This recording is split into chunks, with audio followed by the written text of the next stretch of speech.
मेरे प्यारे देशवासियों, मैं chairperson district development council district Kishtwar आप सभी को आज़ादी की 75वीं वर्षगांठ पर दिल की अमीर गहराइयों से मुबारकबाद देती हूँ। साथ में ये कामना करती हूँ कि आज़ादी का अमृत महोत्सव हमारे देश को, हमारे वतन को सुख समृद्धि से परिपूर्ण करे। चारों ओर शांति, खुशहाली और आपसी सौहार्द का वातावरण बना रहे। इस देश से गरीबी, भुखमरी और अन्य सामाजिक कुरीतियों का अंत हो। आज के इस राष्ट्र पर्व पर मैं उन सभी वीरों, वीरांगनाओं, महापुरुषों, क्रांतिकारियों का स्मरण करती हूँ और उन्हें अपनी सच्ची श्रद्धांजलि अर्पित करती हूँ जिन्होंने आज़ादी की लड़ाई में अपने प्राणों की आहुति दी और हमारे देश को गुलामी की जंजीरों से मुक्त कराया। महात्मा गांधी, सुभाष चंद्र बोस, लोकमान्य बाल गंगाधर तिलक, मौलाना आज़ाद, डॉक्टर B.R. अम्बेडकर, खुदीराम बोस, मंगल पांडे, भगत सिंह, चंद्रशेखर आज़ाद, बेगम हजरत महल, अनेकों ऐसे नाम हैं जिनका आज़ादी दिलाने में महत्वपूर्ण योगदान है। इस मंच से मैं देश के युवा पीढ़ी से निवेदन करती हूँ कि वो अपने देश के महापुरुषों की जीवनियाँ पढ़े और उनके आदर्शों पर चलने का प्रयत्न करे। ये हमारे लिए गौरव की बात है कि अनेक बाधाओं और विषम परिस्थितियों होने के बावजूद हमारे देश ने अपनी संस्कृति और मूल्यों को संजोए रखा। आज हमारा देश तेजी से बढ़ती हुई अर्थव्यवस्था वाला देश है। पूरे विश्व में आज हमारे देश अपनी साइंस एंड टेक्नोलॉजी, खगोल शास्त्र, आत्मनिर्भर राष्ट्र, डिजिटलाइजेशन आदि में अपना लोहा साबित कर चुका है। अपने देश में निर्मित कोवैक्सीन और कोविशील्ड से सारी दुनिया को भारत की तीव्र गति से बढ़ती विकासशीलता को मानने पर मजबूर कर दिया है। ये हम सब के लिए बड़े गर्व की बात है।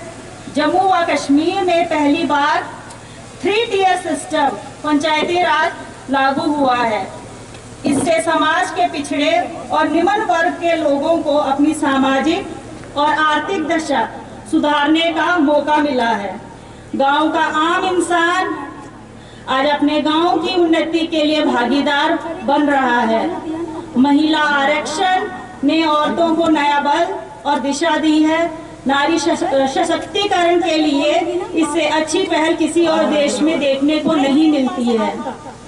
गवर्नमेंट ऑफ इंडिया की ओर से जल्द ही हमारे जिले में नए हाइड्रो इलेक्ट्रिक पावर प्रोजेक्ट्स रेटली, करथई, दूरदर्शी फेज 2 शुरू होने जा रहा है। इससे यहाँ के बेरोजगार युवकों को रोजगार मिलेगा और यहाँ की अर्थव्यवस्था को बढ़ोतरी मिलेगी। और मैं अपने किश्तवाड़ के लोकल बेरोजगार यूथ को प्रोजेक्ट में रोजगार दिलाने में पूरा सहयोग करूंगी। गवर्नमेंट ऑफ इंडिया JKUT की ओर से एक स्कीम लॉन्च हुई है जिसमें 5 लाख रुपए का मेडिकल इंश्योरेंस मिलता है। इस स्कीम के तहत हमारे जिले में अभी तक 93,508 सेहत कार्ड इशू हुए हैं। अभी तक हमारे जिले में 456 पेशेंट्स ने कुल 43.56 लाख रुपयों का फायदा उठाया। मेरी आप सभी से ये अपील है कि आप घर के सभी सदस्यों के सेहत कार्ड बनाएं और इस स्कीम का फायदा उठाएं। गवर्नमेंट ऑफ इंडिया द्वारा शुरू की गई जल जीवन स्कीम के तहत हमारे जिले में 332 करोड़ रुपए का काम किए जाने हैं, जिसमें फेज 1 में 17 काम, प्रत्येक काम 1 करोड़ की लागत से कम है। इस सभी काम इस वित्तीय वर्ष में मुकम्मल होंगे। PMGSY डिपार्टमेंट की ओर से जिले में जो भी रोड्स के काम चल रहे हैं उन सभी कामों को मार्च 2022 तक पूरा करने का लक्ष्य रखा गया है। जो दूर दराज इलाके हैं वो रोड कनेक्टिविटी से जुड़ जाएंगे। इस साल का हमारा डिस्ट्रिक्ट कैपेक्स बजट कुल 620.26 करोड़ का है। जो पिछले साल के मुकाबले 213% ज़्यादा है। इसके तहत 15,148 काम जिले में शुरू किए गए हैं। क्षेत्र विकास कार्यक्रम के अंतर्गत DDCs, BDCs का विशेष अनुदान कुल 2,125 काम पूरे करने का लक्ष्य रखा गया है। मैं इम्प्लीमेंटिंग एजेंसी से अपील करती हूँ कि ये सभी काम समय पे पूरे हों ताकि सभी लोगों को इसका लाभ मिले। Honourable lieutenant governor Shri Manoj Sinha ji ने हाल ही में JNK UT में बेरोजगारों के लिए 2 फ्लैगशिप प्रोग्राम्स मुमकिन और तेजस्विनी लॉन्च किए हैं, जिसका फायदा आने वाले समय में यहाँ के बेरोजगार युवक और युवतियों को मिलेगा।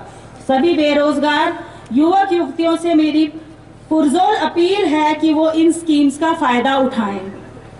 एग्रीकल्चर और एनिमल हस्बेंड्री सेक्टर को खूब बढ़ावा दिया जा रहा है ताकि किसानों की आय में वृद्धि हो सके। प्रधानमंत्री आवास योजना में 6,140 घर हमारे जिले में सैंक्शन हुए हैं, जिसमें 50% घर बनकर तैयार हो गए हैं। प्राइम मिनिस्टर डेवलपमेंट प्रोजेक्ट्स के तहत हमारे जिले में 113 करोड़ की लागत पर 10 प्रोजेक्ट सैंक्शन हुए हैं, जिसमें tourist centre, Gulabgarh, Machail shrine, Asthanbala, Asthanpai, Gauri Shankar मंदिर, सरकूट हैं, जिसमें से कुछ का काम चल रहा है और कुछ का काम पूरा हो चुका है। Additional building district hospital Kishtwar और indoor stadium government high secondary school girls Kishtwar का काम जोरों से चल रहा है और जल्द ही पूरी होने की उम्मीद है। कोविड महामारी के दौरान जिला में 26,133 बच्चों को घर में मिड डे मील पहुंचाया गया और 1,49,409 बेनिफिशरीज को मई जून 2021 का मुफ्त राशन बांटा गया। इस मंच से आज मैं कोरोना वॉरियर्स का दिल की गहराइयों से शुक्रिया अदा करना चाहूंगी। किश्तवाड़ को ग्रीन जोन बनाए रखने में उनका बहुत बड़ा योगदान रहा। बाकी जिलों के मुकाबले हमारे जिले में कोविड डेथ्स भी कम हुई। इसके लिए किश्तवाड़ की जनता हमेशा आपकी ऋणी रहेगी। सेकेंड वेव में फर्स्ट वेव से कम केसेस आए, इसके लिए मैं किश्तवाड़ की आवाम को मुबारकबाद देती हूँ, जिन्होंने स्ट्रिक्टली कोविड-19 एप्रोप्रिएट बिहेवियर को फॉलो किया और आशा करती हूँ कि आने वाले महीनों में भी फॉलो करेंगे ताकि हमारा ज़िला थर्ड सर्ज से बचे। 45+ एज ग्रुप में हमने 100% वैक्सीनेशन टारगेट जो है अचीव किया है और 18 से 45 एज ग्रुप में 44% टारगेट अचीव हुआ है। अभी सभी एलिजिबल बेनिफिशरी से मैं ये अपील करती हूँ कि वो समय अनुसार वैक्सीनेट हो ताकि इस महामारी में रोकथाम हो सके।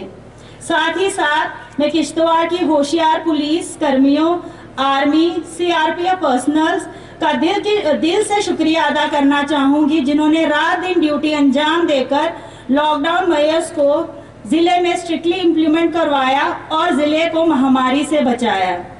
अभी तक उन सभी सिक्योरिटी, पुलिस और पैरामिलिट्री फोर्सेस का मैं आभार प्रकट करती हूँ, जिनकी वजह से हम चैन की नींद सोते हैं। इसके अलावा मैं DDCs, BDCs, म्यूनसिपल काउंसिलर्स, सभी PRI, सिक्योरिटी फोर्सेस, प्रेस और मीडिया कर्मियों को आभार प्रकट करती हूँ, जो किश्तवाड़ की उन्नति के लिए रात दिन काम कर रहे हैं। कुछ ही दिन पहले जो दर्दनाक हादसा मेरे होंजर के दक्षिण में आया, जिसमें काफ़ी जाने गई, 26 लोगों की मौत एक बहुत बड़ा आंकड़ा है जिसे शब्दों में बयां करना मुश्किल है। मैं उन सभी परिवारों के परिजनों से संवेदना प्रकट करती हूं और इस मंच से आदरणीय लेफ्टिनेंट गवर्नर मनोज सिन्हा जी से निवेदन करती हूं कि उन लोगों को किसी सुरक्षित स्थान पर बसाया जाए, क्योंकि वो स्थान अब उनके लिए सुरक्षित नहीं है, और ताकि उनकी जो आने वाली पीढ़ियां हैं वो सुरक्षित रहें। उनके साथ साथ जो बादल फटने की वजह से बाकी गांव प्रभावित हुए हैं, जिसमें मड़वा, पाडर, छात्रू, भोंजवा और इलाका दक्षिण का क्याड़ और सुरनू एरिया है, जिसमें जानी तो नहीं बट माली बहुत नुकसान हुआ है। लोगों के मकानों और उनके खेतों का जो है नुकसान हुआ है। तो मैं ये उम्मीद करती हूँ कि एलजी एडमिनिस्ट्रेशन उन सारे इफेक्टेड एरियाज में रिलीफ देकर उनकी सहायता करेंगे। इसके साथ साथ में पुलिस कर्मियों, वॉलंटियर्स, डिपार्टमेंट के officials, SDRF, NDRF, NGO, social activist, red cross कर्मियों का आभार प्रकट करती हूँ जिन्होंने फौरी तौर से राहत सामग्री रिलीफ रेस्क्यू ऑपरेशन में हमारा सहयोग दक्षिण में दिया। मैं किश्तवाड़ की आवाम से अपील करती हूँ कि वो अपने बच्चों के ऊपर निगरानी बनाए रखें, उन्हें नशा या किसी भी बुरी संगत के दलदल में ना धंसने दें। Department of social welfare, police department, health and medical education department, sports और एजुकेशन डिपार्टमेंट्स ने मिलके हमारे ज़िले में नशा मुक्त भारत के तहत अवेयरनेस कैंप्स ऑर्गेनाइज करवाए। इन डिपार्टमेंट से मेरी अपील है कि यूथ क्लब्स को इन्वॉल्व करके विलेज लेवल, पंचायत लेवल पर नशा मुक्त भारत पर अवेयरनेस कैंप्स ऑर्गेनाइज करें, ताकि जो हमारे यूथ ड्रग एडिक्ट हैं उनका उपयुक्त उपचार कराया जाए और उन्हें इस बीमारी से बचाया जाए। अंत में मैं किश्तवाड़ की आवाम से अपील करती हूँ कि किश्तवाड़ का ज़िला जिस मजहबी रिवायत, भाईचारे, अनेकता में एकता, आपसी विश्वास, मेहमान नवाजी के लिए बरसों से जाना जाता है, उसे हमेशा कायम रखें। किश्तवाड़ की धरती पीरों फकीरों, साधु संतों की धरती है। ये बड़ी पवित्र धरती है, इसे अपवित्र ना करें। आइए हम सब मिलकर किश्तवाड़ की तरक्की और अमन चैन कायम रखने में अपना फर्ज निभाएं। और इसी के साथ मैं अपनी वाणी को विराम देने से पहले आप सभी से ये निवेदन करूंगी कि होंजड़ में जो लोग हमारे बीच अब नहीं रहे, उनके लिए हम 2 मिनट का मौन करेंगे ताकि उनकी आत्मा को शांति मिल सके। इसी के साथ मैं आप सबका धन्यवाद करती हूँ। जय हिंद, जय भारत।